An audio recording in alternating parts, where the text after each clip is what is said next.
Part of the sustainability includes revenue generation. Part of the revenue generation includes how they align with the SHA benefits package, how they align their tariffs. Migao mar thieth osingo mar neno ni kar thieth maduong' ma Kenyatta oloso omenda e kinde ma bende ochwalo thieth e rang'iny mamalo.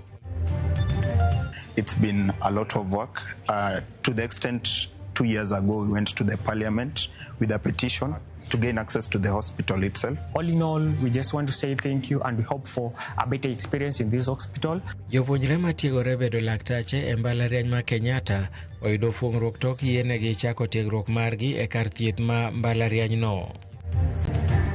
To wasebedo kuwuoyo kendo adwoknegi erokamano ni odiochieng' ma kawuono watimo winjruok. Nurses ma Migori ochungo ng'anyo margi ma gisebedo ka gitimo kuom ndalo 10 tok chopo winjruok gi 10 kaunti no.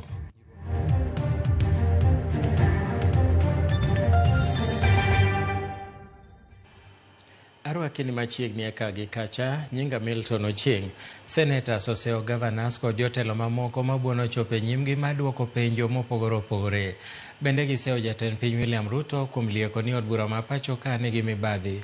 Gidwaro mondo jatend piny ochope mbelegi mondo ler wachno.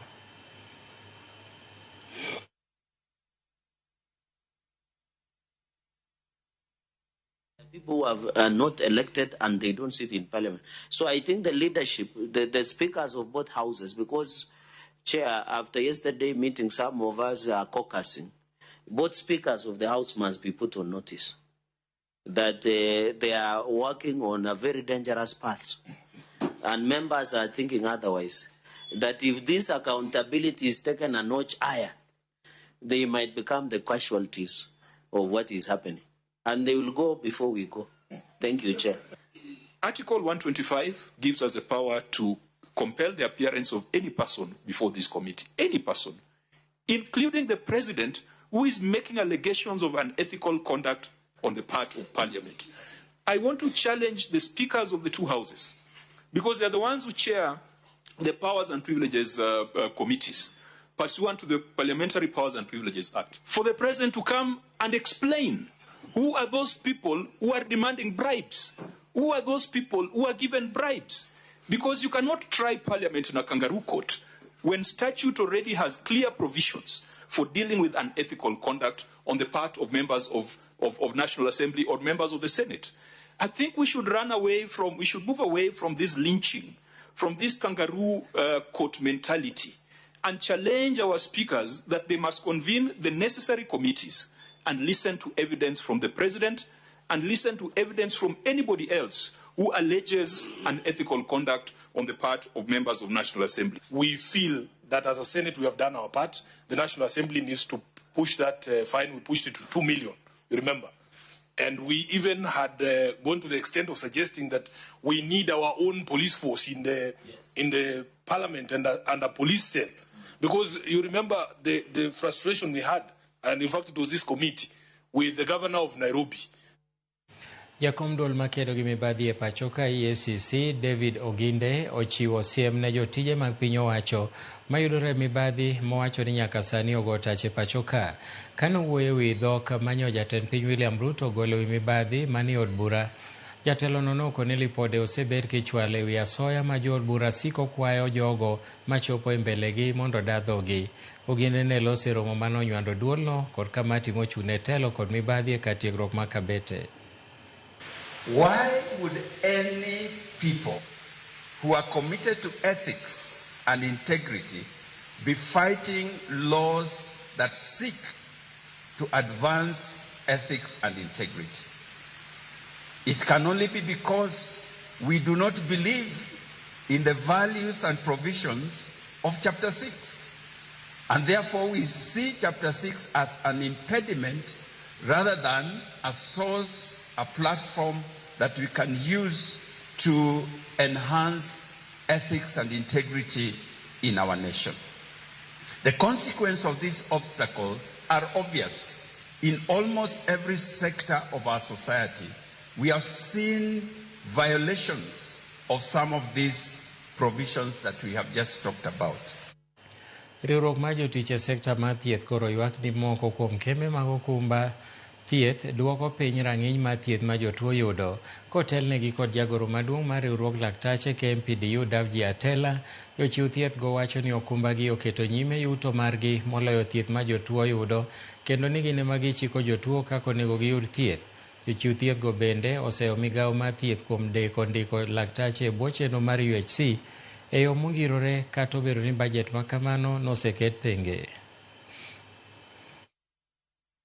When insurance companies cannot engage with the institutions, they cannot engage in the quality of care that is needed, but they focus on the profits, that's what we see. And that this goes to all of them, because what will unite AR and Jubilee and Britam and First Assurance? It is the profit making. So this is our call, that insurance companies should make it possible for healthcare workers to do their job. They should make it easier for patients to access care. Ministry of Health did not ask for that money. It is us, the unions and the USC workers, who went on the streets and ensured that a budget is allocated of 606.2 billion to absorb UHC workers into permanent and pensionable terms.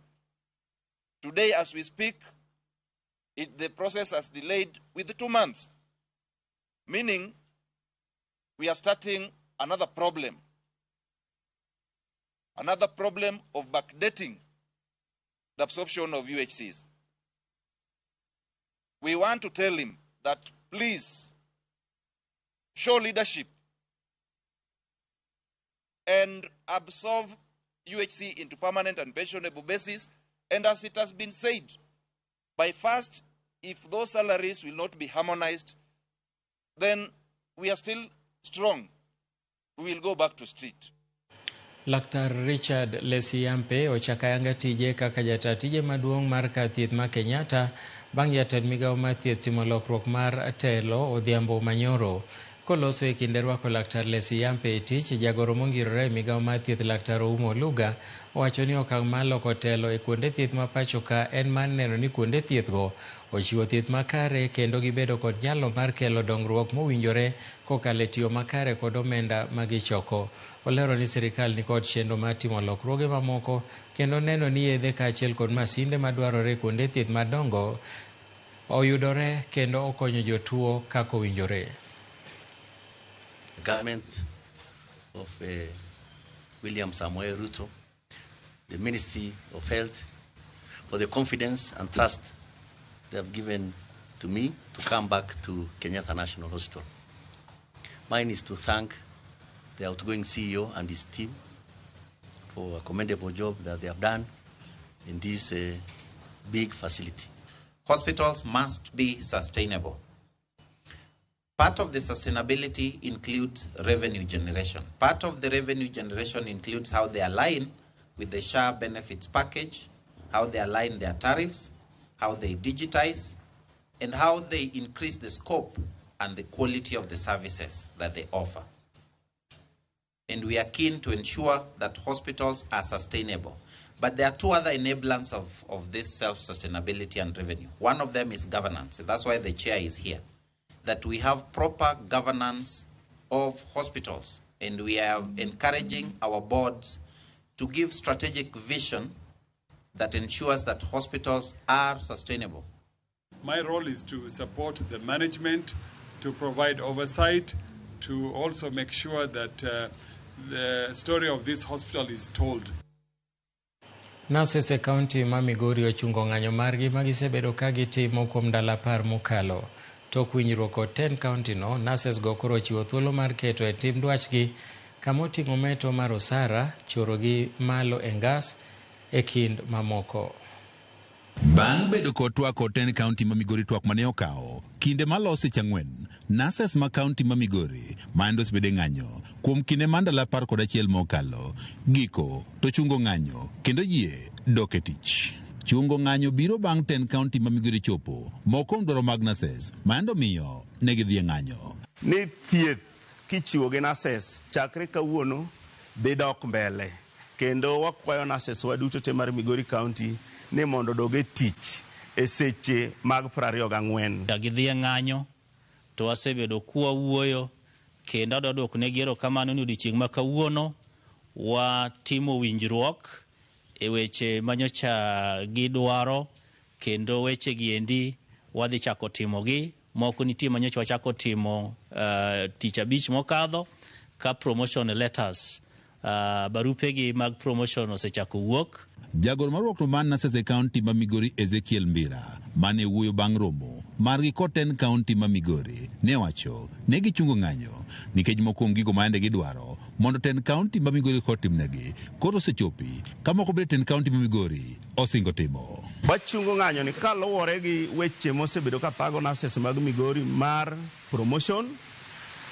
Kawuono employer osechako chiwo kang' kendo osechako chiwo ranyisi mar ni Nasese mosebedo ka nitiere job group moro kuom higni mathoth osechako yudo barupegi.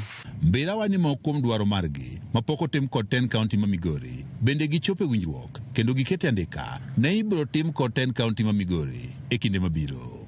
Kaluwore gi weche mar return to work formula mar 2017, sirikand Migori oyie gi Nasese e dwarogi ni gibiro chiwo chenro machal kamano kendo chudo duto te maluwore gi winjruok manotimore 2017 no bobedo ka gichulo. And hopefully by tomorrow all the nurses who are due for promotion shall have received their letters, because we received information from the board that quite a number of them had been signed and even the signing was continuing today.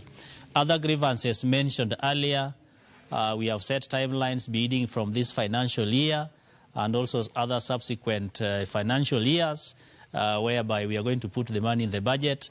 Jaten migao mathieth County ma Migori Kalibo Pondi kod jakom mar kamiti mathieth e odbono ma Migori Tobias Okelo ne osingo ne gidhi keto omenda mar chopo dwaro mag Nasese. Kaka watimo winjruok andika, sirikal mar His Excellency Dr. Chila Yako osechung kod jotich ahinya jotich matiyo osiptal kendo wechego wabro timogi mana kaka ondiki kalure gi telo mar His Excellency Dr. Chila Yako. Duto mane giwinjore ma osekete tim dhi bedo kare. En gombo wa kendo en dwaro wa pile pile ni joge wa oyud thieth mana kaka pile wadwaro kuonde ma wantie. Wang'eyo ni supplementary budget biro mbele ka. An kaka jakom mar health my assembly ma represent the committee mar health sani. Anyalo assure the team, both the department to gi jotendwa mag nurses ni kamano biro mowinjore gima ne owinjoruno manie budget no wabiro lobby mondo mi wakal mondo joge wayud hakigi kaka owinjore so that kik wakos ma wawe moko miyo joge wa thieth makare ma owinjore. Okang' ma okaw kod Nasese ma chungo ng'anyo okelo fuong'ruok ne oganda ma yande manyo thieth e stendego mag piny owacho mando osebedo kok yudo thieth nikech ng'anyo mar Nasese e kinde mandalo 11 mokalo. George Juma, Ramogi TV, Migori.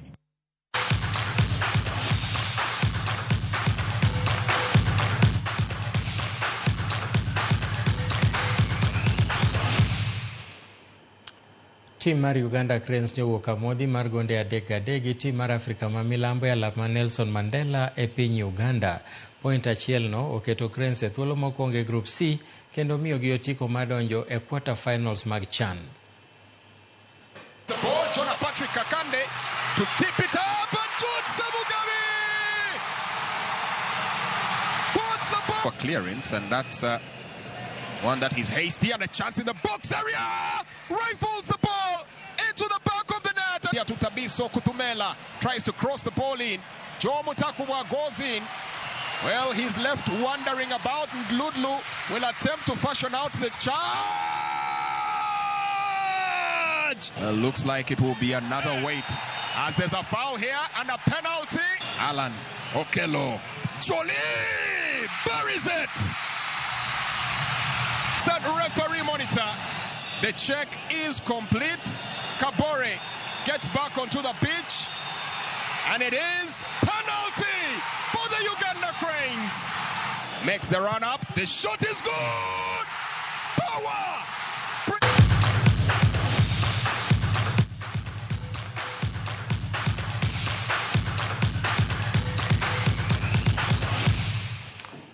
Erokamano nyakwara Mogi mane mokelowa e giko mar weche manyien ma KAAGIKACHA. Wachak watudre kendo Koromo sa achiel ka wabro kelo ni weche manyien mag ang'ich welo to sa 3 oimore iluonga ni Milton Ochieng' Awuor. Oriti masani.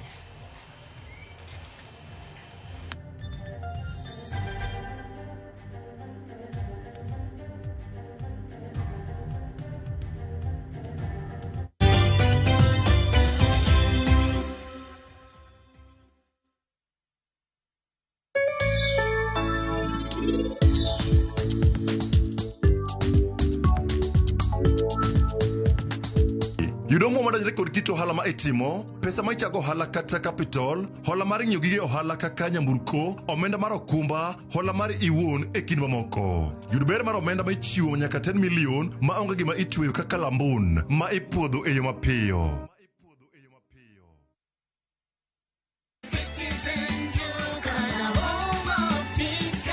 We deliver across Nairobi, Kiambu, Thika Road, and beyond. Shop now on www.citizenduca.com or on the View Sasa app.